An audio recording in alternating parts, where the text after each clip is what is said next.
Des criminels braqueurs qui sèment la terreur à Butembo présentés à la presse aujourd'hui. Ils ont été appréhendés par les forces de l'ordre qui appellent à la collaboration avec la population pour mettre fin à toute activité criminelle dans cette ville du Nord Kivu.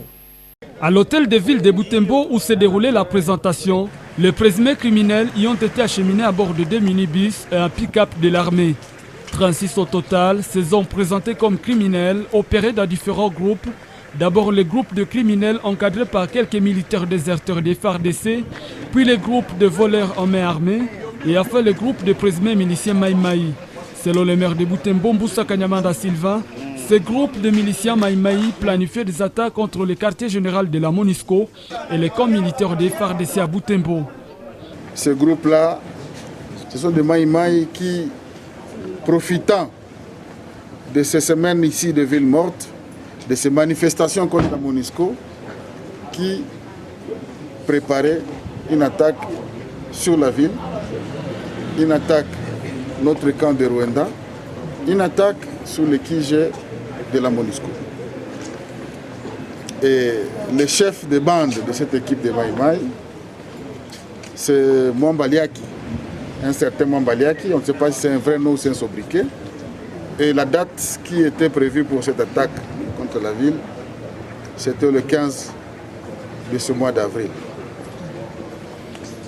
Ici, l'occasion pour moi de dire encore une fois à la population de pouvoir être responsable.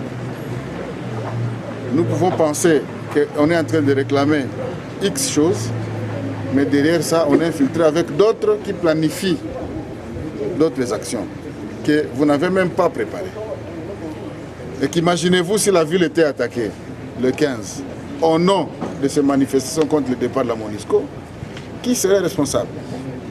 À côté de ces présumés criminels, les services de sécurité ont aussi présenté leurs outils d'opération, notamment 3 armes à feu et quelques armes blanches. À cela s'ajoute une bouteille à plastique qui servirait de transport de gris-gris pour les miliciens Mai Mai et aussi des biens volés récupérés par les forces de sécurité ont été également présentés.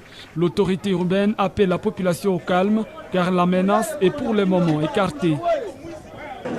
On gérait la journée les manifestants et la nuit les services veillaient pour d'autres questions sécuritaires de la ville. La ville est épargnée. Tous ces gens ici étaient en train de se mobiliser pour nous déstabiliser. Mais heureusement, au moins, il y aurait déjà une réduction sensible sécuritaire. Il faut signaler que parmi ces hommes présentés à la presse figurent les récidivistes et qui avaient déjà fait la prison pour d'autres crimes, mais qui ont réussi à s'évader.